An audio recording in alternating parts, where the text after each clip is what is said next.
Hey everyone, and welcome to the debut of Caps on the Couch. I'm John Nolan. I'm joined by Brett Rump, and hey, Game 1 of the 2020 World Series just started, so we figure that there's a good chance you might be watching it. We're watching it, and so let's hang out here for a little bit. First time we're trying a second screen experience, and glad to have you along with us here as we just kind of hang out here and watch the Fall Classic and hopefully have a little bit of fun too. Brett, appreciate you being along here on the maiden voyage. It's fun to be here. I've been waiting to join you for a baseball broadcast all year. Right, and so it comes a little bit later than we all had hoped. Of course, no minor league baseball season this year, but a lot of Midwest League and Fort Wayne connections here with this Fall Classic. We'll get to that in a moment, but we're a batter in here, so probably in Vegas you couldn't get away with this, but Brett, what would be your prediction here for the outcome of this World Series? Well, I mean, you've got the two best teams in baseball. That's the fun thing about it.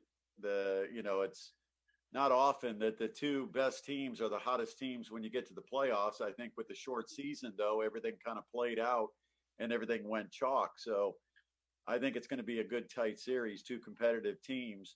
I think it's the kind of the powerhouse roster of the Dodgers against the no names of Tampa Bay. I think the country right now is probably learning a lot of these names with the Rays, but I think it's a long series because I think you've got the two best teams duking it out. I don't think either one goes down quickly, so I think it goes a full 7.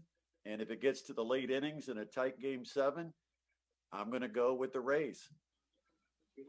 Nice. All right. You're sticking with the prediction that we heard you make earlier today on the Fan 1380 and 100.9 FM. Of course, even if you missed out on Brett being on our Tin Caps broadcast this year, you can still catch him on the Sports Rush every Monday through Friday from 4 to 6 and at Brett Rump Sports on Twitter. And, speaking of those who missed out on our Tin Caps broadcast this year, here's a Tin Caps broadcaster who's never called a Tin Caps game. We've got Jack McMullen popping in. Jack, what's up?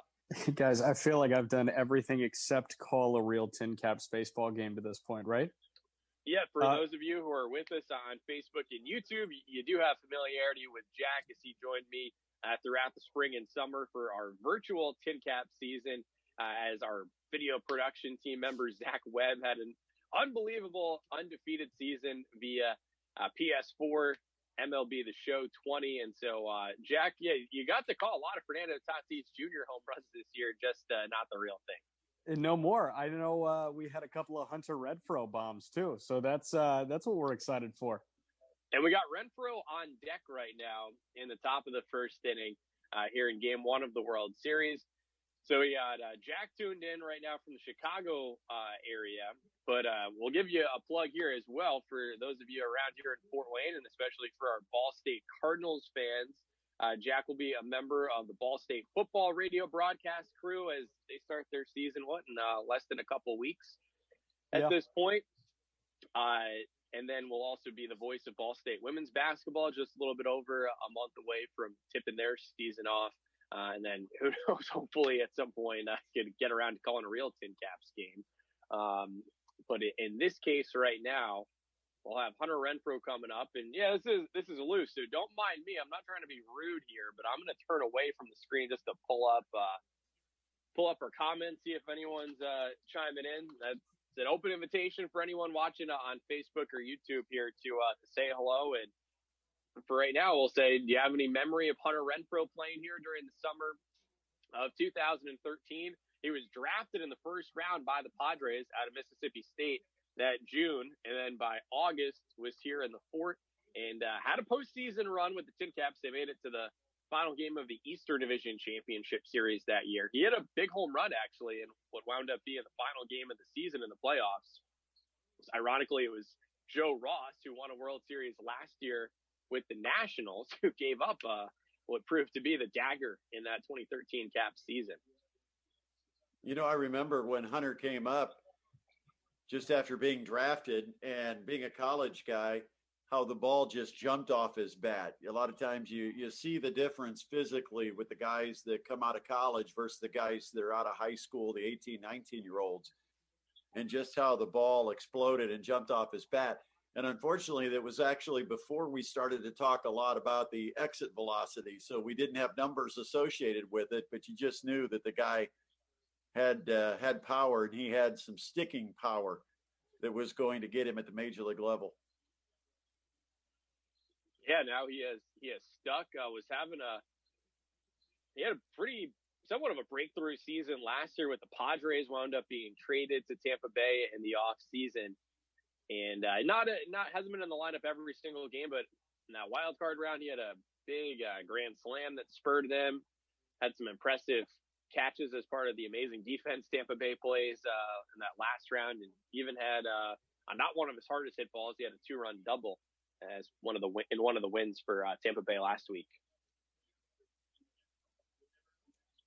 Brett, I'm curious. That's a little bit of the Kiermaier effect, the way those guys play defense in Tampa Bay. Seriously.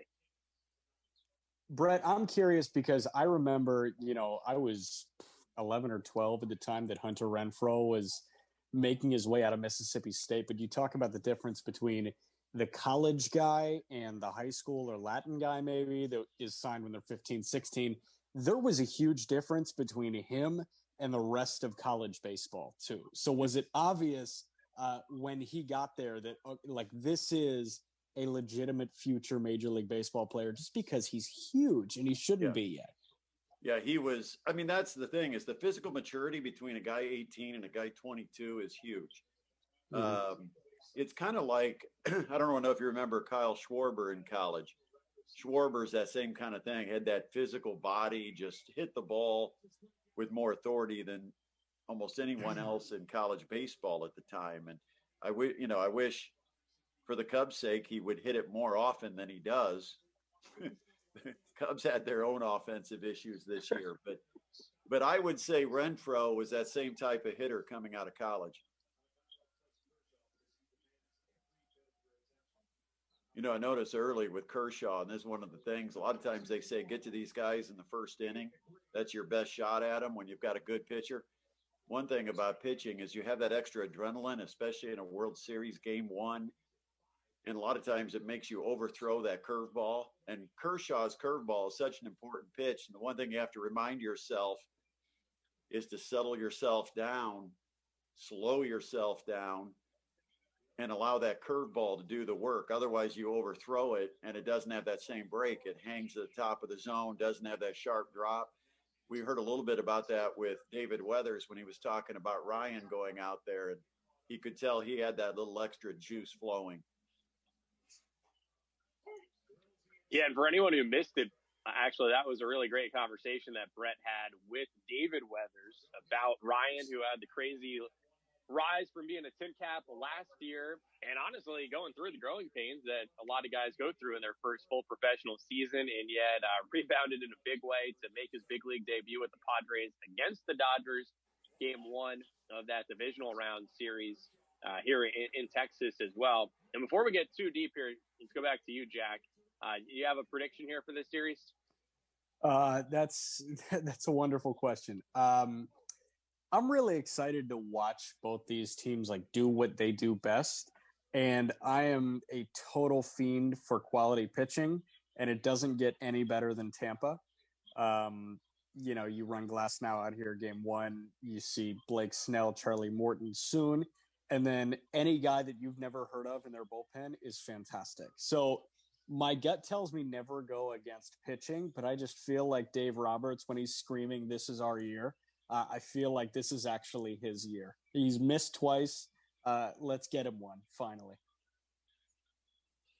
Yeah, and a disclaimer for any of our viewers here who are big Padres fans. Of course, we have a lot of San Diego fans who follow the Tin Caps. I don't want to get in trouble for saying anything that could be construed as pro-Dodgers, but obviously Dave Roberts, stand-up guy. I mean, Clayton Kershaw, he's not any kind of a villain. He's just, been someone who's been at the top of the game for so long. And, really throughout the Dodgers roster, including the taxi squad with Zach McKinstry from Fort Wayne, who we'll talk about more later. Not a team that you necessarily are inclined to root against. And you sort of, I would say I feel kind of bad for them that they've had the dominant run that they've had with nothing to show for it. So it is interesting. It's not quite, like having the Yankees against the Rays, where clearly, the Yankees are more villainous. The Dodgers at this point haven't won in a long time either. So there's compelling reasons to root for both sides. When you talk about the villains, John, how much did baseball miss out not having the Astros-Dodgers World Series? There'd have been a few storylines if that came up. Yeah. A funny note on the Astros here at Parkview Field, while it's been a strange 2020, there have been some special events, and there have been a handful of weddings that have been held at the ballpark, especially in the summer when this was a prime spot to host an event like a wedding and be able to do so outdoors on the concourse. And so there was a couple that got married here, and they were both baseball fans.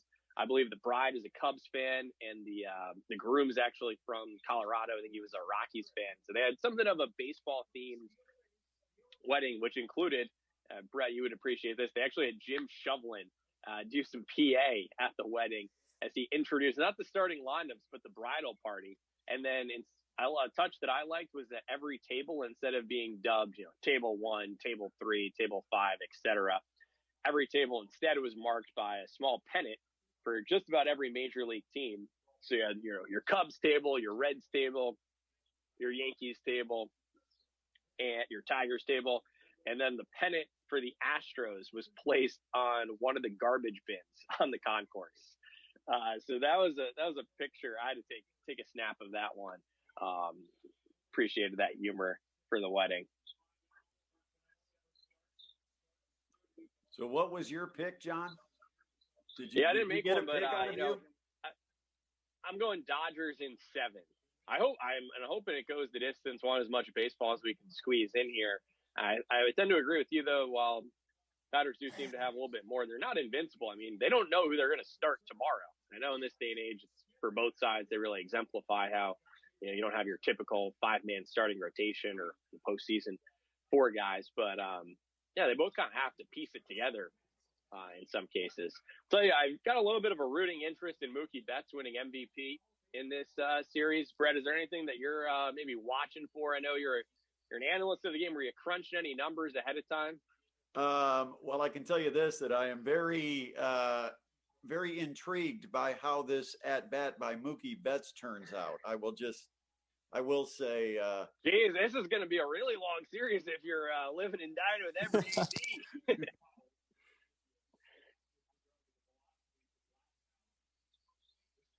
By the way, John, you were talking about the Dodgers not knowing their pitcher for tomorrow. How about the job Jay Stingler did in San Diego, not knowing who he was going to pitch day after day after day? I mean, the way he had to juggle that pitching staff, the way they came through against the Cardinals in that deciding game, unbelievable job with the hand they were dealt. Yeah, it was wild to see them find a way to get past the Cardinals and really hang with the Dodgers, even though ultimately LA swept that series. I mean, especially those first couple of games could have gone either way. And it was nice, though, to see a number of former Tin Caps be in the mix there when it came to piecing it together. Not only Ryan Weathers debuting, but another rookie in Luis Patino, Adrian Morejon, only a few years removed from being here in Fort Wayne. And, of course, just mentioning the Padres, it does have a feeling of a coulda, woulda, shoulda if they had the former Tin Caps ace turned big league ace Indy Nelson Lamet.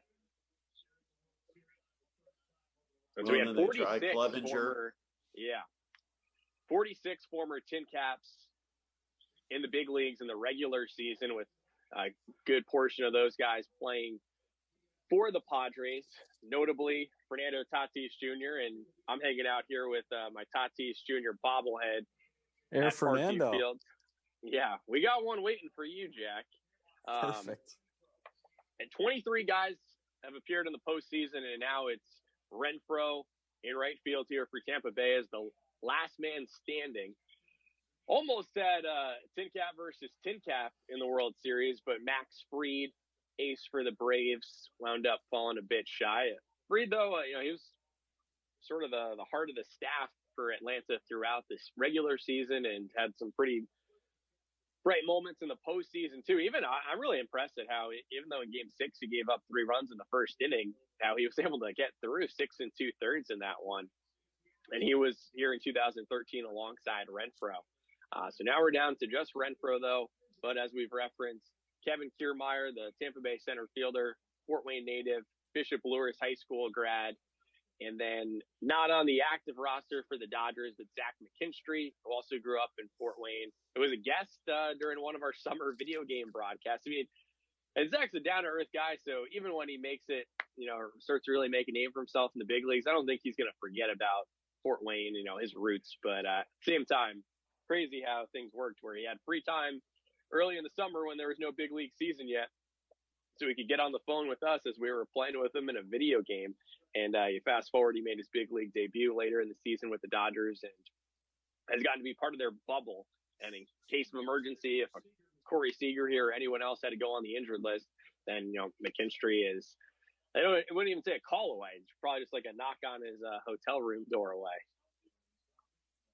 Speaking of McKinstry, special connection. I see you at Parkview Field tonight, John. Special connection with McKinstry and his father, having spent some time assisting people there at Parkview Field. Yeah, well, his dad, Alex, so I'm sure a lot of people in Fort Wayne know for being a longtime baseball coach here, including at Northside High School and coaching Zach during his career. But he also, because he loves baseball so much, loves to be around the game as much as possible. He had worked here at Parkview Field as an usher, including in 2016 when Zach had initially come through here playing for the Great Lakes Loons. And, we've shared this story in the past, but as a testament sort of to the McKinstry family and their work ethic. And initially, Mr. McKinstry, Alex, was on the schedule to work as an usher here at Parkview Field, not knowing that Zach was going to, at the time, get called up shortly after he was drafted to Great Lakes and to be playing here as a visitor. But, for Mr. McKinstry, the attitude is, you got a job to do, you do it. So he didn't ask off of work. He worked here. He was on the clock, assisting, serving fans while his son was playing as a pro. And, hopefully he'll get a chance to see Zach play at Dodger Stadium or elsewhere next year. I know it's kind of a bummer that he couldn't be there in person for when Zach got his first call-up this season due to having no fans. And again, going back to the conversation you had with David Weathers on your radio program last week, at least he had the rare, for 2020, chance to see Ryan pitch here in Texas since they've had fans for the NLCS and now the World Series.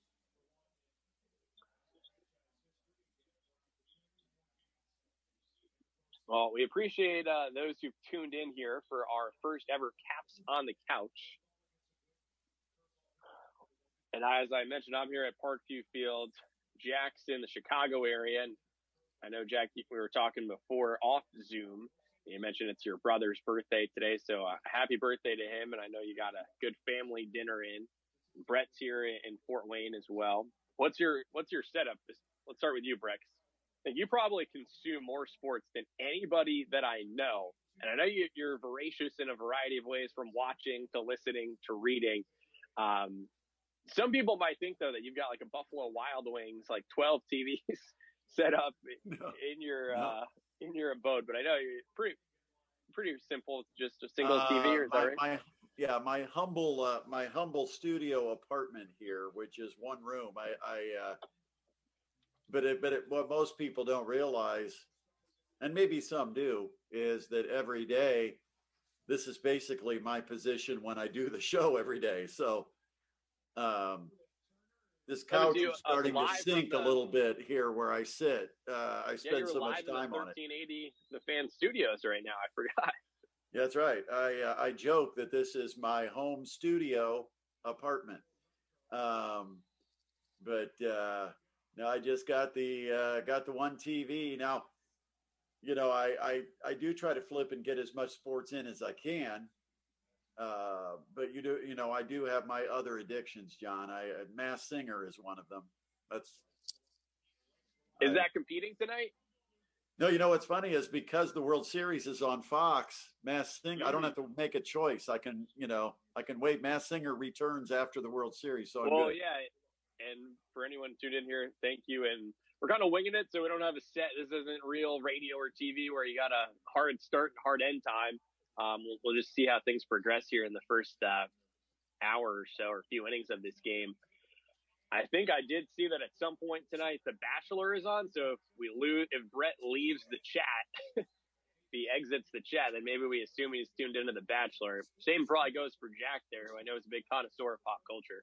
Well, John, here's the problem. I was promised this big TV in our living room for the World Series until I hop off the Zoom. And my brother, his birthday wish is that we tune into The Bachelorette afterwards. So we've got it recorded. We're going to start it on delay. And I stand corrected. You're right. Bachelorette rather than Bachelor. Thank you. Oh, yeah. No, Claire Crawley is pretty upset that you didn't get that one right. But, she found love right away. She met one of the 31 guys that came up to her and had a 10-second encounter and said, I think I just met my husband. So we're going to see how that develops. And, we have reason to believe that it might be. But baseball takes the front seat right now, and I'm watching two of the best curveballs on planet Earth. And I'm expecting a curveball to be thrown by Chris Harrison and the fine folks on ABC soon. Yeah, no, you guys are both what I would really consider to be pitching junkies.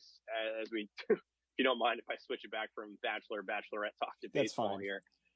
Looking at some of the comments, including one from my own father, he'd probably prefer if we broke down The Masked Singer. But anyone who's uninitiated here, Brett actually pitched in college at Valpo. Jack could probably get away with confusing some people by saying he pitched in college at Syracuse, and maybe some folks would be like, "Whoa, ACC D1, gosh, that's impressive." D1 club baseball, baby. Yeah, Syracuse is the only school in the ACC without a Division I baseball program, but they have a club team, which Zach was a member of, as a lefty, right? What do you guys think here of all the amazing arms that both these teams have, and sort of just their styles of how they go about pitching these days? Well, I'll just throw in 3 years ago, I made the statement that Clayton Kershaw had the best complement of pitches in baseball, as far as he rate his fastball, rate his slider, rate his curve, his changeup. I thought each one of them was at a very high level, that he could go to any one of them as an out pitch. Now, I think he's changed a little bit. I don't think he has quite as dominant a stuff, but when he's on, he's a complete 4-pitch pitcher, makes him so dangerous. I think right now, maybe I would say the one guy I'd hate to face just because of their stuff is Verlander. Garrett Cole, I know, has put up gaudy numbers, a lot of movement on his fastball, but I think he's pretty much a 2-pitch guy. But, Kershaw is definitely one of those 4-pitch guys. And, sometimes it takes him a little while to get comfortable with what of those 4 pitches is going to be his best that night. But if he has all 4 working, he can really be tough. And Brett, the really incredible thing about Kershaw, and it started, well before his MVP year in 2011, but out of those 4 pitches that are all fantastic, chances are he's got 3 that are going to be just fine on any given night. And then, you just totally hit Kershaw on the head. What I really like about Glasnow is he doesn't have the variety in the pitch mix that Kershaw has, but 101 with a ton of life and a nasty curveball. These two are 2 of the only pitchers in Major League Baseball that can throw a high curveball effectively. Usually when you try and throw a curveball, a miss is high because it's just going to flatten out, and those are the pitches that are taking 400 feet. But Kershaw has made a career out of the high curveball and dropping it in, letter high, and it being a called strike. And Glasnow is, 6'8". His arms can stretch to Jupiter, and he can drop it from whatever angle. And it's just a really effective pitch for these two. And these might be 2 of 3 or 4 guys in Major League Baseball that can do that. How ridiculous is it now that how many pitchers in Major League Baseball hit 98, 99? They threaten that 100-mile-per-hour mark. Starters. It's ridiculous. Right, starters that are doing it for 7 innings. And that's something that we've gotten to see up close here at Parkview Field with the likes of Luis Patino, for example, when he was 18 pitching here in 2018. We got to double check. He definitely threw 99. I think he hit 100, albeit it was a pitch that wasn't a strike. But, Mackenzie Gore, Adrian Morone, Michel Baez, that's just the last 2-3 seasons of Tin Caps baseball that we've been seeing this up close. Be curious, in case anyone tuned in here would maybe have memories going back to Memorial Stadium, but Clayton Kershaw pitched for the Great Lakes Loons in the Midwest League against the Wizards 2007. So that was just before Parkview Field opened up in 2009. But you could have seen Kevin Kiermaier not only here at Parkview Field, you could have seen him down at Lewis Field playing football and playing some baseball there too, as he comes to bat now. And Brett, I know you've had him on your show here in recent years as he's become a Gold Glove winner in the big leagues, Platinum Glove winner with Tampa Bay. Do you have any memories of seeing him play football or baseball back in high school? Well, he was a guy, in fact, we just talked about this on the show today, that he was one of those guys that you would call a great athlete. And, I think baseball is one of those unique sports where guys that are great athletes, if they have that one trait, which is they have that unique ability to hit a baseball, because not everybody can do it. But you can take a guy who's just an athlete and you can build him up. You can, get strength. Kiermaier is just one of those guys that when you saw him play in high school, there wasn't one sport that stood out. He was good at all his sports, but we talked about the comparisons between him and Josh Van Meter when he was at Norwell. Similar guys. They, it didn't matter if it was winter sports, fall sports, summer sports, or spring sports, that they were just great athletes, and they were always good, competitive, great leaders on their team. But we never would have looked at Kevin Kiermaier when he was in high school and said, boy, there's a guy who's got a path to the big leagues. You'd have thought, oh, he's going to give baseball a try. But no way would you have expected what you got out of Kiermaier. And of course, really made his name and got his place in baseball because of his defense. I think if I remember correctly, his first game he got called up to Tampa Bay, his very first Major League Baseball game, I think he made one of those highlight reel catches and the career started. And, that's kind of how he made his mark. And you mentioned the Gold Gloves, unbelievable defensively. And, case in point, the guy gets paid. I think he's got the highest salary on the Rays, at least he did. And he's batting eighth. It's not his offensive skills like we see so many guys that get the big contracts.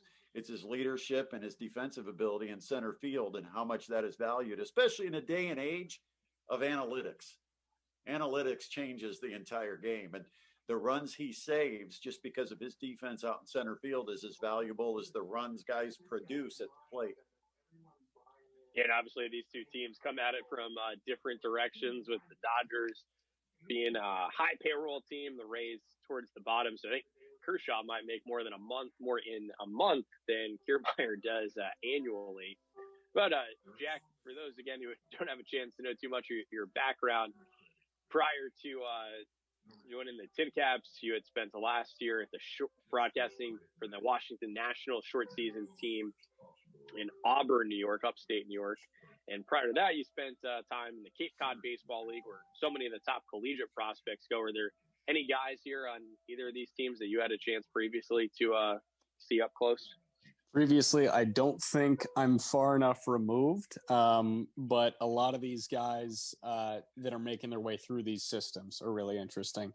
Brendan Mckay is not making as deep an impact in Tampa as somebody might expect, especially after last year, but he's somebody that was fantastic at his job. And then a couple more guys I grew up kind of on the same travel baseball circuit as Gavin Lux in the Dodgers system. Michael Bush was out on the Cape when I was there, and he's another Midwest guy. So both these teams I find very interesting to have incredibly bright futures too.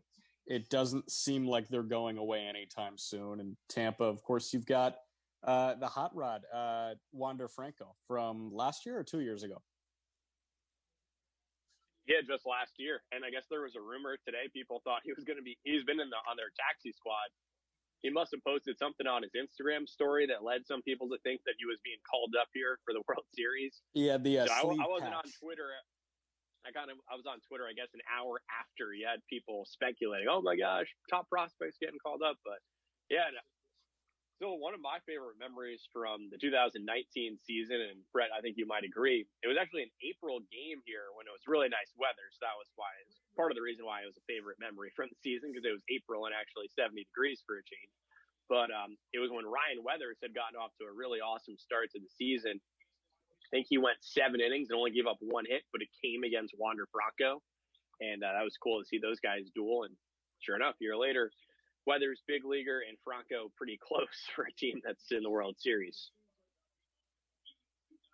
Yeah, hey guys, I'm gonna run the Bachelorette beckons my brother, the birthday boy. Only because it's his birthday, right? Only because it's his birthday. 364 other days, it's baseball. But hey, before I go, John, I know your dad is watching, and that's a huge position at your alma mater from high school. So a big congrats to Mr. Nolan and Brett. Great to meet you virtually. I hope to do a little bit of Tin Caps baseball in 2021 with you. Yeah. So I was wondering, Jack, if John had you do virtual game notes just so you could actually count this as a season. I did do. I wrote a gamer. I think the first one we did. So yeah, we did. That was great. And I didn't serve as the media liaison. I think John handled the media that was super amped to see some video game baseball. But I will see you guys soon, and let's keep watching some fun baseball, huh? Cool. Thanks a lot, Jack. And again, happy birthday to your brother. Might see you again here later in this series. And yeah, congratulations to my dad. He just started a new job this week back in central New Jersey as the president of St. Joe's Metuchen, which actually produced the big leaguer this year for the first time in Brandon Bielak with the Astros. So could have had another connection here to this World Series. Thanks again for everyone who's tuned in here and chimed in on the comments. Speaking of thanks, Tim Badgema from our Tin Caps video production department right now is the wizard who has us streaming, along with assistance from Zach Webb. And thanks to Melissa Herring, our director of video production here as well. And yeah, glad to have Melissa. She commented how she remembers seeing Renfroe for a month or so here in Fort Wayne in 2013. Definitely was at the time, I feel like, and Brett, that was actually my first year here in Fort Wayne, so I can't speak as much to the history prior, but in 2013, when Renfroe came, it was still kind of special for the Tin Caps to have a first rounder and have a top prospect. I think now in the years since, we've been totally spoiled where it's like every single year we have a top 10 prospect or so in all of baseball, whether Trey Turner right after the year after that, Tatis, Gore, Patino, but it was still a kind of flashy to have Renfroe back in 2013. Well, it's amazing how the farm system developed since then, and you started to bring in the Latin American players and combine that with top draft picks. You know, the Padres weren't exactly tearing it up at the major league level, so they were getting some pretty high draft picks, and you start to bring in these guys like what you mentioned. And you know, we've been pretty blessed to see some pretty good talent here, and in fact, this year, despite the fact that it's such a short season and everything, you guys were still busy adding to the tote board of the number of former Tin Caps that made it to the major leagues, which, you know, you think on a short season where you're not going to have as many injuries and probably not as many guys that get a chance to play, so you wouldn't have as many call-ups. But the tote board is still rolled up pretty good so far this year. Yeah, rose all the way down to 191 in the franchise's history. But yeah, several guys make their debuts. You mentioned Weathers, but then in the regular season, you also had Luis Campuzano. His name came up today in a headline that we won't talk about. Jorge Oña and Luis Patino, all with the Padres. And then it'll be interesting to see how the Padres contend with the Dodgers going forward. The Padres had the second best record in the National League this year. Just so happens, though, that they have to play in the same division as the Dodgers, and so had to settle for a wild card. Or technically this year it was not a wild card, but a second place slot in the weird expanded playoffs, which had a lot of criticism. But in the end, you still got the two best teams from each league who've made it, which is not a bad thing. We were within a game of having a team that was sub 500 during the season that almost made it.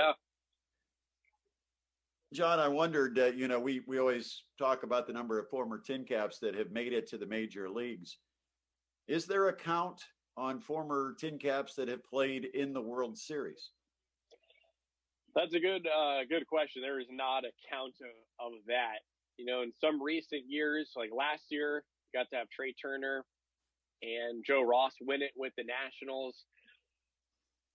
Thinking quickly here, not too far removed from Jake Peavy being a part of a World Series champion team with the Giants. I think he may have also been on a World Series winner with the Red Sox. Now I'm kind of jumping back even further, but AJ Pierzynski, former Wizard, had won the World Series with the White Sox.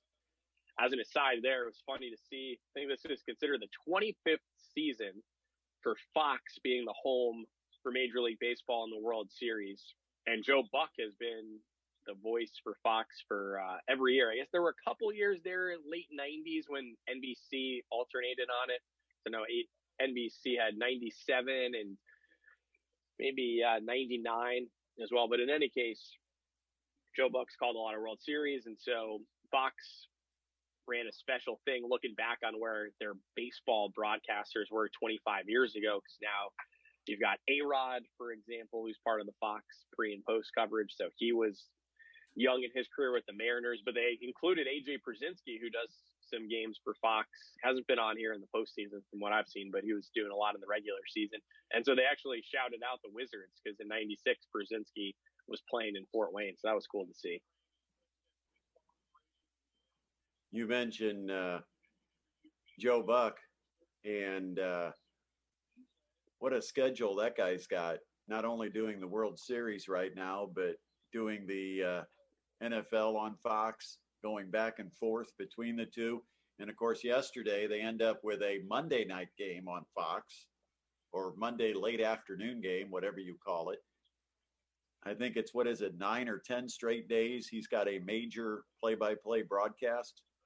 Yeah, I mean, you're pretty big time when you're too big to do a Game 7 of the NLCS the other night. They had Joe Davis step in. Joe Davis, who is from the Lansing area. I think he grew up a Lugnut supporter. And he actually, early on in his career, he called some Beloit Snappers games. By the way, for our Tin Caps fans tuned in here, still a lot of question marks when we look ahead to 2021. Forget about the pandemic, but just how Major League Baseball is sort of reconstructing minor league baseball. So you can't even say for certain who will be in the Midwest League with the Tin Caps. Seems like it's fair to say, though, that Beloit, which is building a new stadium out in the West Division, they're right in southern Wisconsin, right near the Illinois border, not far from Rockford. And they're going to have a new name, though, because they've got a new stadium and they've got a name the team contest. Remember, one of the names that came up is, I think, Cheese Balls. Not a cheese ball name, but their team name would be Cheese Balls. Actually, with that, Brett, I'm curious to know, when you watch a big sporting event like this, are you someone who has a beverage and a snack, or you had your dinner and you're saving up now for maybe a little ice cream later? Yeah. I'm not a big snacker. Now I'm a coffee drinker, so I've got my coffee. Always. And during the playoffs, but during the playoffs here for baseball, that's really key, because I'll be honest, I fall asleep during some of these games. Yeah, I thought one of the greatest games the whole playoffs was that 6-5 game with the Padres and Dodgers. And I mean, I got locked into that, and I think, what did it end? Almost 1 a.m. I mean, it was ridiculous, some of the late games we've had.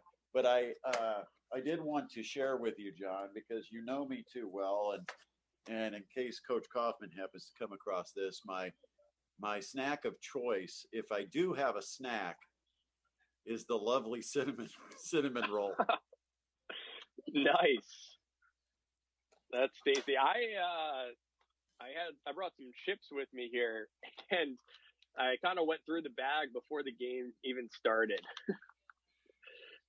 Yeah, shout out here in the comments on Facebook to one of the biggest Tin Caps supporters there has ever been, Jim Garrigan, who mentioned, afraid to pull the trigger on the annual spring training trip. And who knows, even scheduling wise, I know Major League Baseball has put out the spring training schedule, but wouldn't be surprised if minor league spring training is maybe affected, just the timeline of when it's going on. It might not be on the same course of early March.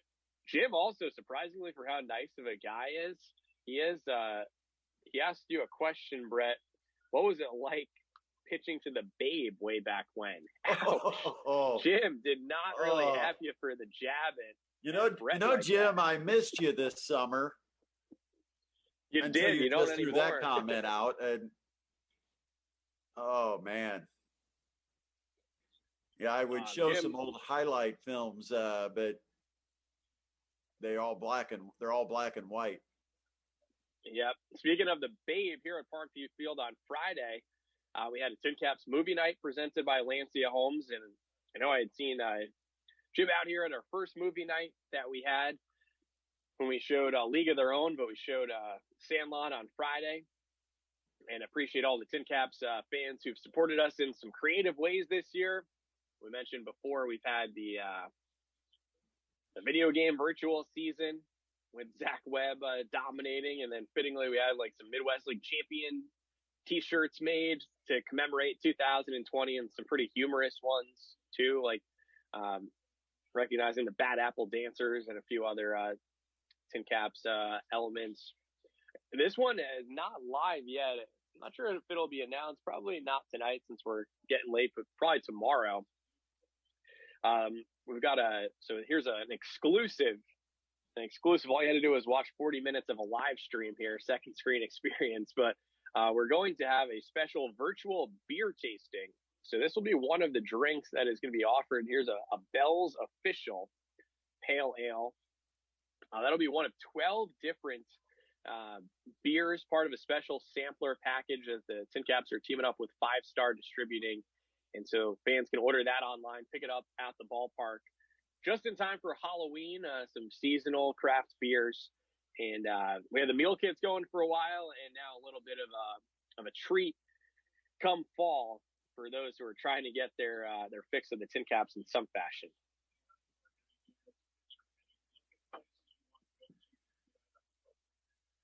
And of course, that'll be something that you can order via tincaps.com.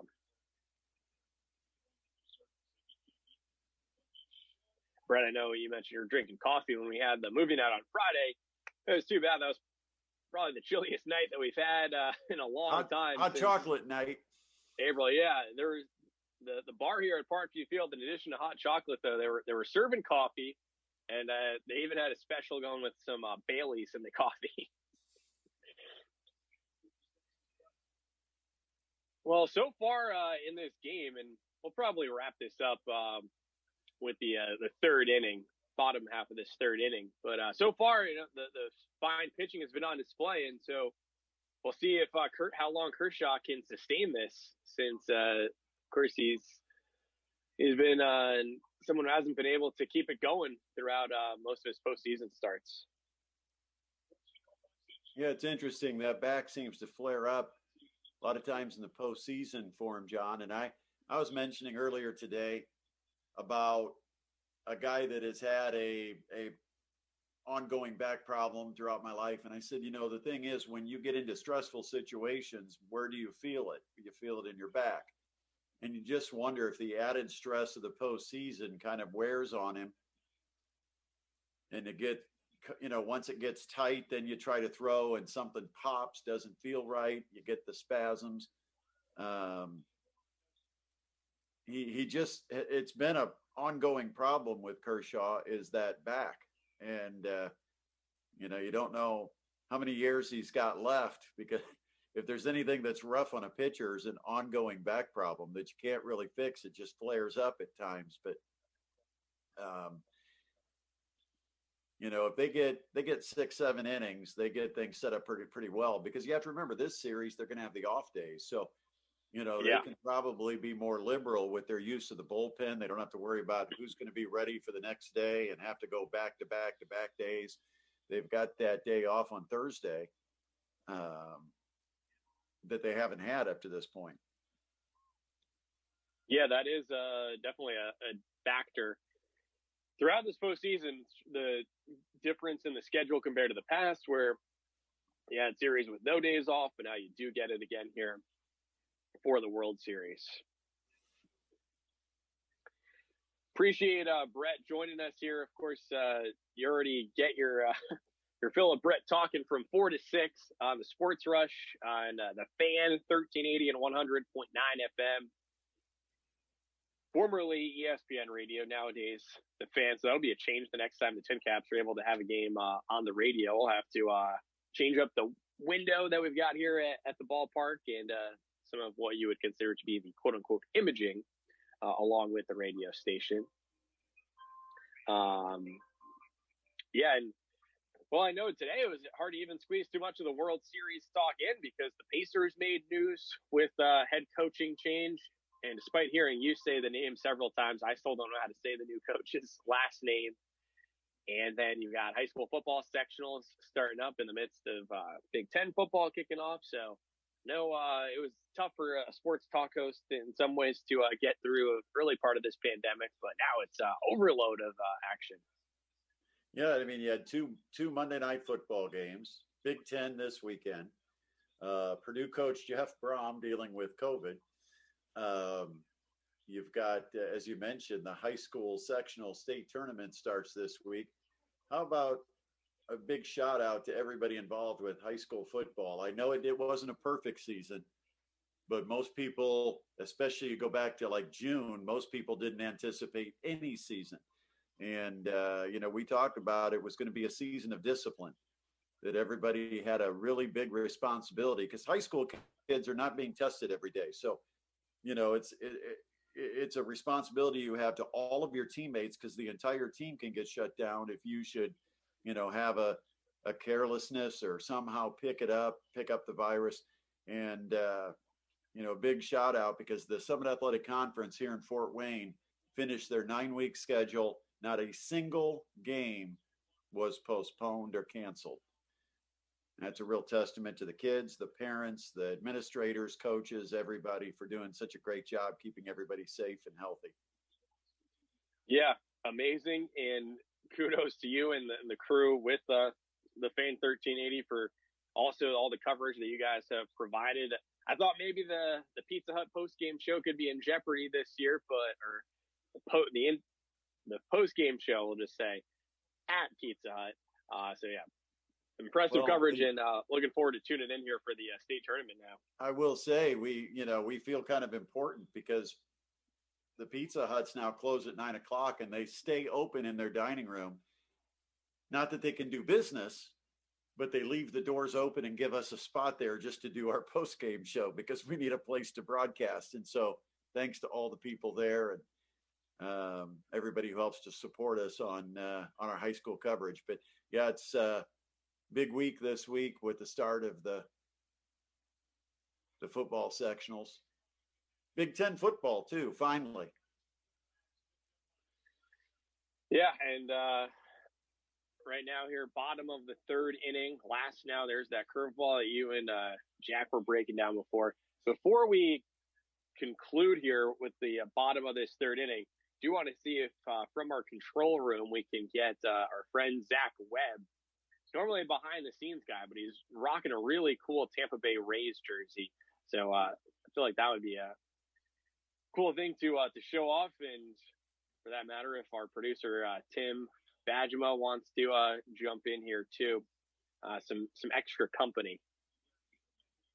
And stay tuned for those of you who are tuned in here. Stay tuned. We might run this back tomorrow. Might throw in some extra special guests. As this is our inaugural Caps on the Couch.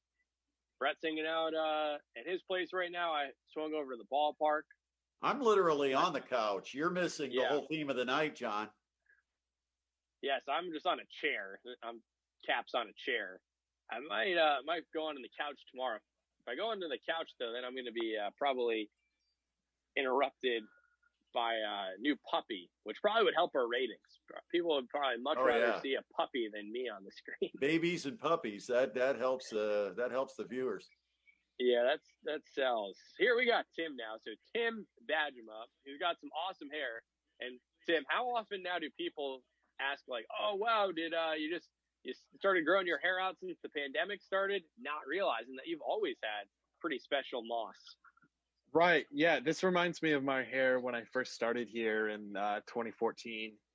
But no, I don't get a whole lot of like, "Oh, your hair started in quarantine." Like it's just a lot of like, is that real? Is that attached to your hat? Hey, by the way, Tim, when I was your age, I had that same hair. So this is what you've got to look forward to. Oh, great. Tim, were you able to get a picture with Raleigh Fingers when he visited Parkview Field a few years ago? I wasn't. I was really bummed about that. Yeah, I'm sorry about that because I didn't deserve to have a picture with him because I can't grow a mustache. I feel like it would have been. I feel like you're right out of a '70s baseball card. Yeah, I mean, Goose Gossage, he's got one of the that guy. That's always the guy I look up to when I think about baseball mustaches. I mean, Raleigh Fingers, that's an easy one, but yeah, they're first teamers. Got some good stuff too. I mean, this series has some special hair. I mean, Glass now just struck out Mookie Betts. He's got the flow, but no one can top Dustin May of the Dodgers. We're not sure if May might pitch in relief in this game, or he possibly would be a candidate to start for him as an opener for the Dodgers in Game 2. But not only does he have the long hair, but it's curly and red.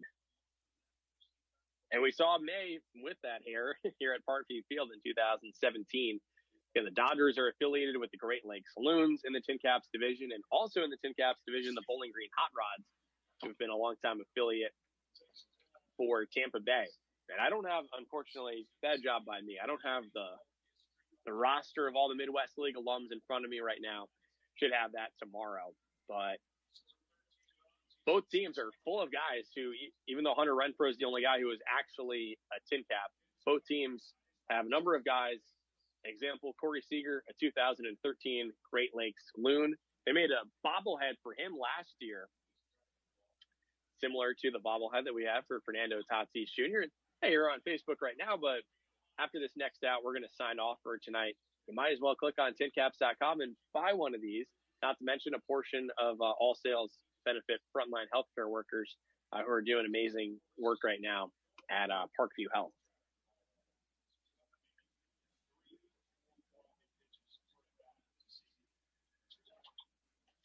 Tim, do you have Zach nearby? Yeah, he's logging on here right now, I think. Okay, cool.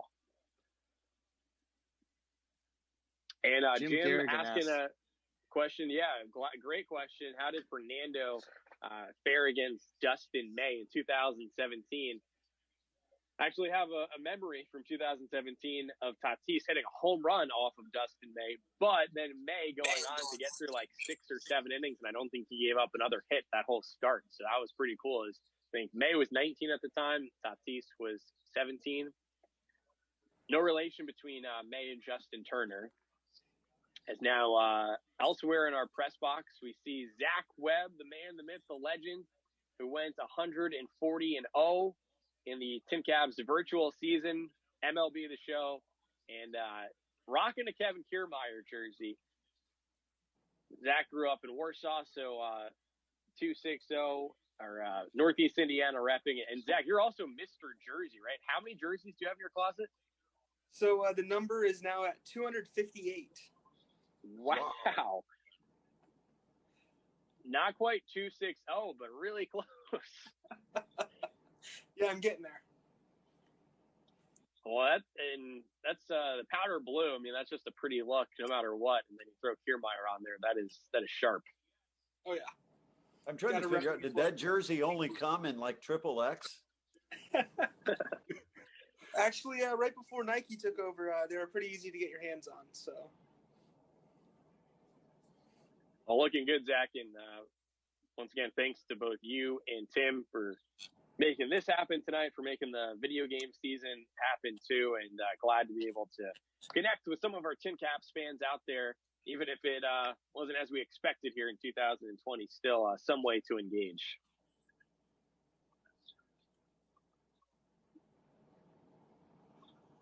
Yeah, that was a real fun season, being able to put together some sort of baseball. I really missed being in the control room and working with you guys, and that was a really fun opportunity to have.